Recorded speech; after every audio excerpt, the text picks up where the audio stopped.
Magandang araw mga kaibigan. Samahan mo muna ako dito. Where every bite nourishes your soul. Bite size. Pero mas na naman. Malapit ang panahon ng lechon. Queso de bola, hamon at iba pa. Ang pinakamasayang bahagi ng taon ay palapit na. Sa ating mabuting balita ngayong araw ay matatagpuan natin ang isang haring nagpa-party para sa kasal ng kanyang anak. Sa kulturang Hudyo, ito ay kasing saya at kasing haba ng ating pagdiriwang ng Pasko. Kaya naman, di lang isa, kundi 2 ulit ipinasadya ng hari sa kanyang mga tauhan ang mga bisita. Ngunit, nakakalungkot na tinanggihan nila ito at ang ibang pa'y pinatay ang kanyang mga tauhan.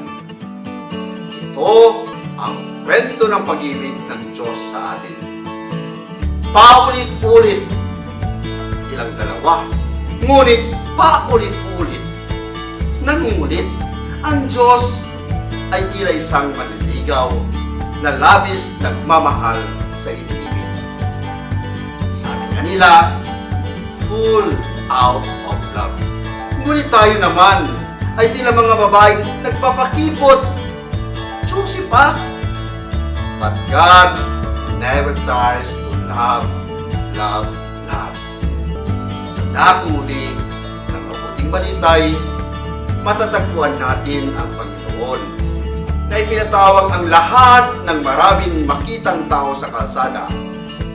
Mag-aaral, aktivista, tendera, lakwatsera, snatcher, at kung sino-sino pa.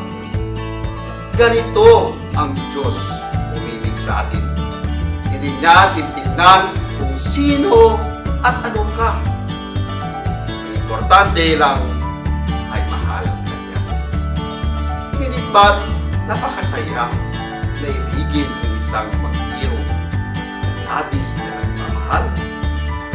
Sa istoryang ito ng panliligaw ng Diyos sa atin, ang tanong na dapat natin sagutin ay, kailan ko bibigkasin ang aking